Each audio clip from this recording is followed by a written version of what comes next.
trigger instead of squeezing it. I'm going to show you why it happens. Let's assume that I'm shooting at a target 500 yards away.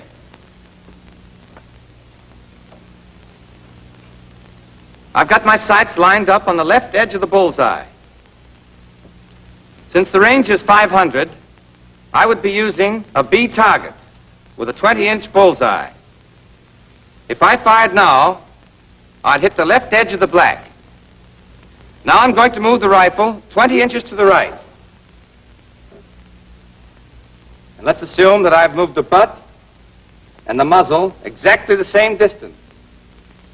In other words, my line of aim now is exactly parallel to my line of aim before I moved the rifle. If I'd fired then, I would have creased the left edge of the bull. Who can tell me where I'd hit if I fire now? Williams? It'd crease the right edge of the bull, sir. Right. Do you all understand that? I can move this rifle back and forth 20 inches. And if I fired it anywhere within that space, I'd still get a bullseye as long as I kept my lines of aim parallel.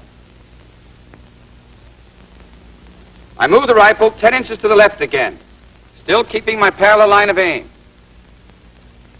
If I fired it now, I'd hit the bullseye dead center. But now watch this. I'm going to keep the butt in place and move the muzzle of the rifle just 1 inch.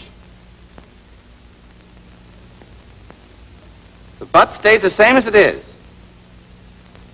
I've moved the muzzle only 1 inch. If I fired now, where would it hit? Norton? It would go off to one side, sir. I don't know just where it would hit. Neither do I know just where it would hit. But I can tell you this. It would miss the center of the bullseye by about 35 feet. Get that, 35 feet. The point is, when you jerk the trigger, you twist the rifle off the line of aim. When your sights are on the target, you can move your whole rifle from side to side, the width of the bullseye, and still hit it, if the rifle always stays parallel to the line of aim. But if the butt of the rifle remains stationary and you jerk the muzzle off to one side as much as an inch, your bullet will miss the target by about 15 feet at 200 yards, by 21 feet at 300 yards, or by 35 feet at 500 yards. A half-inch movement of the muzzle means a miss by 17 or 18 feet at 500 yards. A quarter-inch movement will cause a miss by 8 or 9 feet. And even a movement as small as a 1/16 of an inch may make you miss the bullseye. That's why it's so important to take the correct position, so that your rifle and your whole body aim directly at the bullseye. Then, when you squeeze the trigger so smoothly that you don't know when the rifle's going off, the strike of your bullets will be changed only by the natural parallel movements of your body, and your shots will be good. The unsteadiness caused by the natural movements of your body does not seriously affect the aim if you squeeze the trigger correctly. Okay, let's see if you got the point so far. What happens if you jerk the trigger? Harris? It'd throw your rifle muzzle off the target. If you were shooting at a guy, you wouldn't hit him. Right. Remember it, and you'll get plenty of bullseyes. And guys, too. What should you do? Karinsky? Sir, you should squeeze the trigger so that you won't know when the rifle will go off. Good. Tell me when to squeeze it. O'Neill. You take your position, you hold your breath, you aim, you take up your slack, and then you pull the trigger. Do you pause? After you've taken up your trigger slack, before you begin to squeeze it? Austin?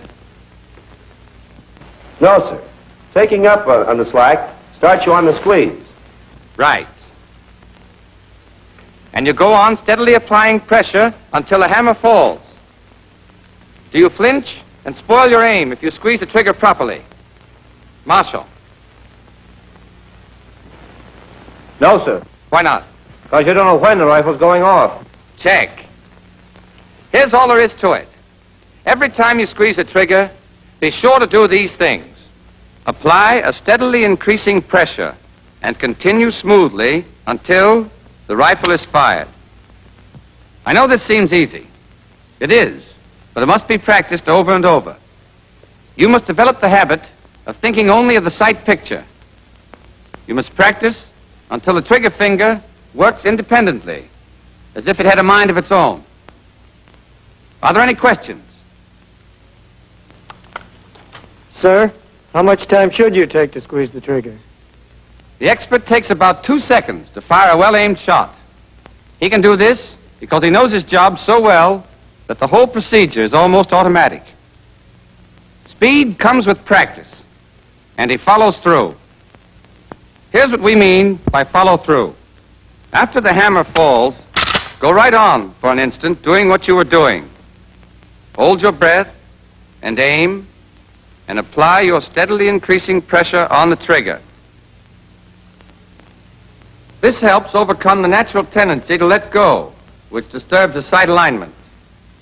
All right. We've shown you how to squeeze the trigger and follow through. And we have a neat little way of checking up on you. With each shot, we have you call out where you think the bullet is going to hit. This is calling the shot. And you do it the instant after the shot is fired. It's a cinch to call your shots if you're squeezing the trigger properly. For then your eye is open, and you can see where your sights are aligned when the rifle fires. Of course, if you jerk the trigger, or close your eyes and flinch, you won't be able to call your shot, because you won't know where your sights are aligned when the rifle went off. The point is that only the man who squeezes the trigger properly can tell where his shot should hit. Here's the system we use to call our shots. Most of you know by now that a hit here is a 5. And in this circle, a 4. And in this one, a 3. Anywhere else on the target is a 2. A miss is a 0. Now, every time you fire a shot, imagine a large vertical clock face on your target with a bullseye in the center. This gives you a simple system of calling your shots. For example, suppose at the instant your rifle goes off, you see your sights aligned so that the bullet will hit here. Then you will call your shot a 4 at 12 o'clock, because it's in the 4 circle and in the direction of 12 o'clock. A hit here would be a 3 at 7 o'clock. Here, a 2 at 2 o'clock. And here, a 4 at 11. And here, a pinwheel 5. On the range, you call your shots at slow fire. You and the coach compare the called shot with the actual shot to see if you know where you are aiming when the piece is fired. In dry shooting, there's no way to check whether or not you call your shots correctly, but it's to your advantage to do so. It helps you to develop the habit of concentrating on the sight picture and forgetting the trigger finger. It helps you to develop the habit to call the shot, as you'll do on the range. Now, in the trigger squeeze exercise, as in all the others, the coach must check every step. He sees that the sights are properly blackened and the sling correctly adjusted. He checks the pupil's position. If it's wrong, he tells him why and corrects it.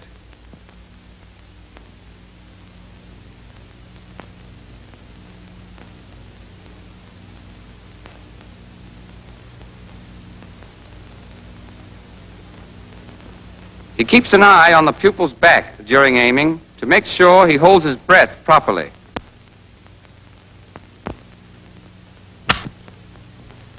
He sees that the pupil takes up the slack and squeezes the trigger properly. He watches his eye to make sure he does not blink. When the pupil is actually firing the rifle, you can chalk up a flinch for him any time you see his eye close.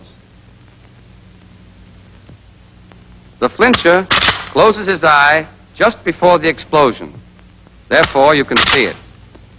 If he doesn't flinch, you won't see his eye close because your eyes and his will close involuntarily at the sound of the explosion. Are there any questions about anything we've covered today? Okay.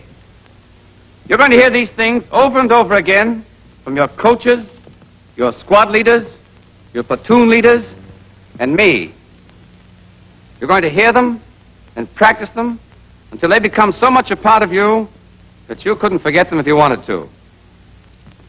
If you acquire these correct habits in your preparatory work, you'll find that the actual firing on the range is as simple as shooting fish in a kitchen sink. To be a good shot, you must dry shoot or squeeze off 100 or more shots for every round fired, and with as much care. Remember, skill in squeezing the trigger correctly is the best life insurance you can get.